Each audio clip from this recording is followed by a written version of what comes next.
easy go.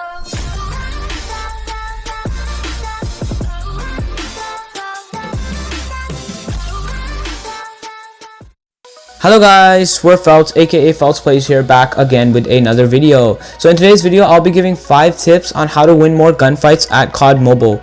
Before I begin, today's shout out goes to 10 trillion or 100 million with no vid. You have a lot of zeros in your name, so I kind of got confused. But anyways, thank you so much for your support on almost all my videos and being an active member of the community. But anyways, before we begin with the video, I would appreciate it if you guys could drop a thumbs up and sub if you're new around here. It really helps support me, and we are really close to 30 subs. So if we can hit that really soon, that would be awesome. But anyways, let's get on with the video. So I'm going to be giving 5 tips, and tip number 1 will be tip number 1 and 2. Yeah, they'll be geared more towards class setups, but tip number 1 will specifically be geared towards perks. So I'm gonna go buy each perk slot and give you guys I think 2 or 3 perks which I think are the most effective in each perk slot in order to win more gunfights. So with the perk 1 slot, you either want to go for, in my opinion, you either want to go for fast recover, which increase health recovery by 35%. This is huge because if you're fighting multiple enemies, and you know, most of the time what happens is you kill the first enemy and you're already low that the second enemy can really pick you off. But with this health recovery increasing by 35%, it may not seem like a lot, but it can really help in those engagements, so you have a better chance at winning more gunfights and taking down multiple enemies consecutively. And then secondly, we have Agile, which has quicker mantling and reduced time to raise weapon after sprinting. The quicker mantling is, you know, it doesn't really matter that much, but the main thing with this perk is reduced time to raise weapon after sprinting.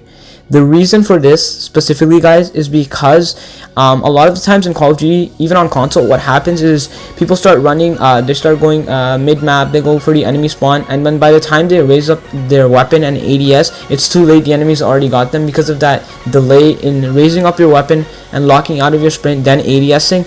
But then having this really allows you to sort of get rid of that second factor and be able to ADS much faster, and even hipfire because you already have your weapon out, so it really helps just have that upper advantage on your opponent. In the second perk slot, I would either go for Harden, which reduces 60% of your flinch. So that's flinch is basically when, if you don't know, flinch is basically when you're shooting and your weapon starts to sway up, or you can't really aim and you start to get, it's kind of like recoil, but it's essentially it reduces your aim and you start to move around and you're not really locked in on the enemy. So reducing this is huge in being more accurate and winning more gunfights. Then we have Tracker, which predicts enemy footprints. So if you're more of a stealthier sort of player and you want to sort of like be like, alright, 90-10 in my gunfight, 90% I'm gonna win it, so Tracker is like the perk for you, because you'll like basically know where the enemies are, and all you have to do is follow their footprints, and then yeah, you'll basically have a really high chance of beating your enemies and winning more gunfights.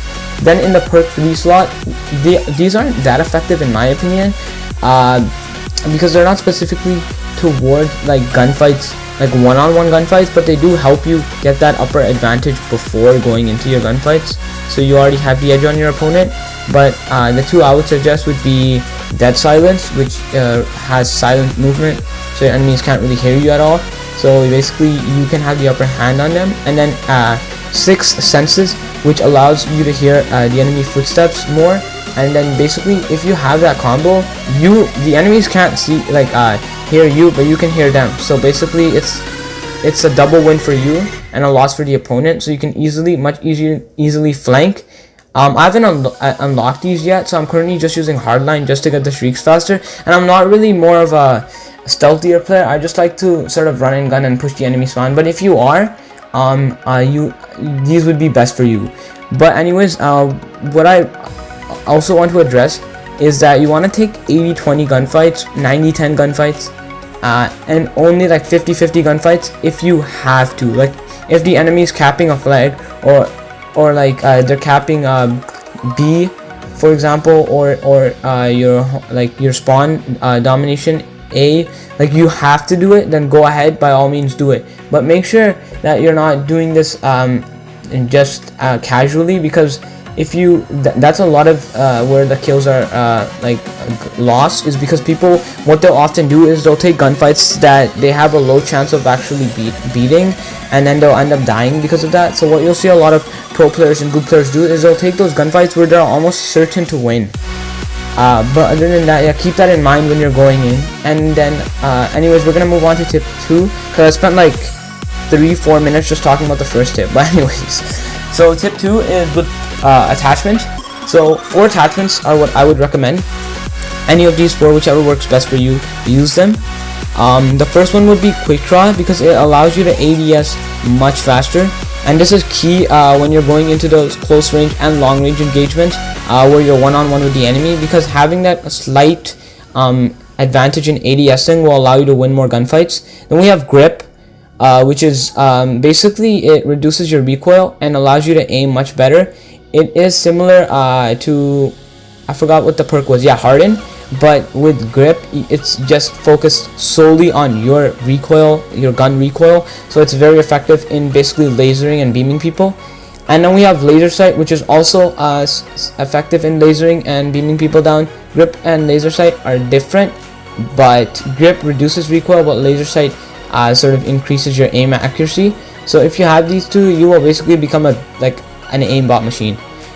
But anyways, stock, which is what I recommend for ARs a lot, is with strafing, which is going to lead into my next tip. But before I go on to that, I want to say that with stock, you are able to strafe a lot more. And when you start ranking up, and when the game starts to develop, like now, I see a lot more people strafing than when the game in the betas first came out.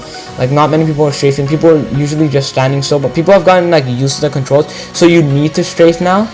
And especially if you use an AR like the M4, you're basically gonna feel, when you're ADSing, you're gonna feel like you're not moving at all. You're gonna feel very congested. But when you have that stock, you're able to move much faster and strafe your enemies, giving you a better chance at killing them, because then they'll have to move, or they'll have to actually shoot your bullets, whereas if they're standing, you have a better chance at getting them, and the likelihood of them missing shots is more higher.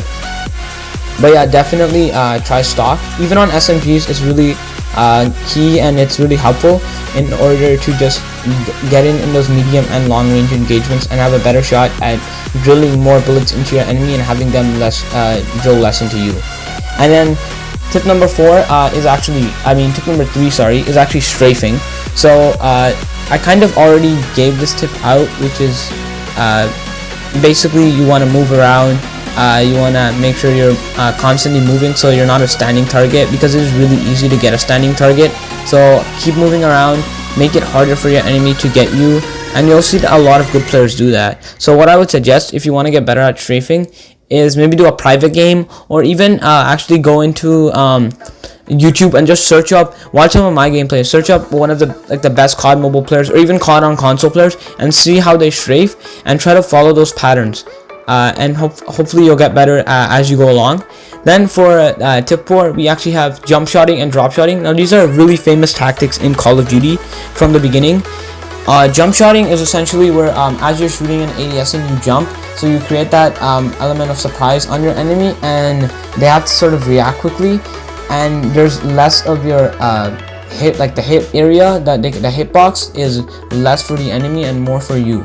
And same thing with drop shotting. When you drop shot, you're all the way on the ground, so the enemy actually has to aim down and get you. So these two are really effective in basically having that upper hand on your enemy, and they're basically like, if you want to confirm that, I gotta have the best advantage, so that's what I would do, combine these tips, right? So strafe, jump shot, drop shot, and have quick draw, so you can ADS fast, you can drop shot, and at the same time, if you need to get up, you can start moving around, so the enemy has a worse chance of actually managing to drill more bullets into you and kill you. So use these tips and put them together to create the best combo for you. But anyways, the last tip is to pre-aim and peek corners. This is what I see a lot of newcomers do less, is what they'll do is they'll start off the game, they'll start running mid-map, they'll go all guns blazing. I know this is a tip similar to my last video, but I still wanted to go further into it. And what I wanted to actually talk about is peeking corners in terms of getting high ground control areas. Like for example, in Nuketown, you have those 2 buildings. I'm not really saying to camp there, but I'm saying if you need to clear out the B-Dom, clear it out and then go back in. Don't just rush into B-Dom expecting to kill the enemies that are there. Find an high ground area, find an area with cover fire, pre-aim, peek those corners, wait for them. And if you're wondering what I mean by that, go ahead and watch those M4 or sniper videos that I've done in the past, the sniping videos, sorry, and you'll really understand. And go watch anyone who plays COD Mobile, any pro, and just watch how they kind of wait and they don't rush in on every single gunfight, and they use the cover fire to their advantage. A bonus tip that I have, it's more of a general tip, but it's not, it can help you with winning more gunfights, is to know your maps, game mode, and playstyle.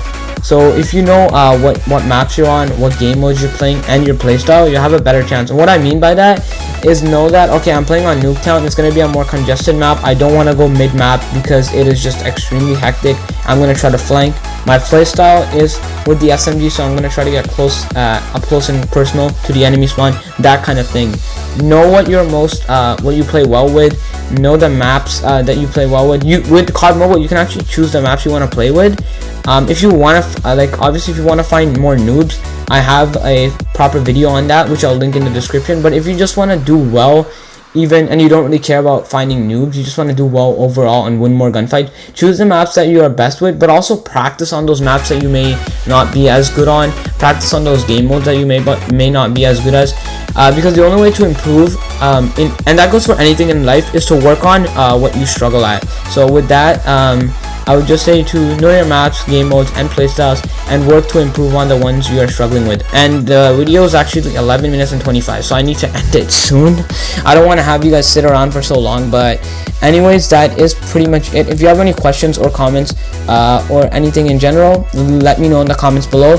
But other than that, I'd like to thank you for watching. A quick thumbs up would be greatly appreciated. Let me know what else you guys want to see, commentaries, montages, more tips and tricks videos like these. But other than that, I'll see you guys in the next one. Peace.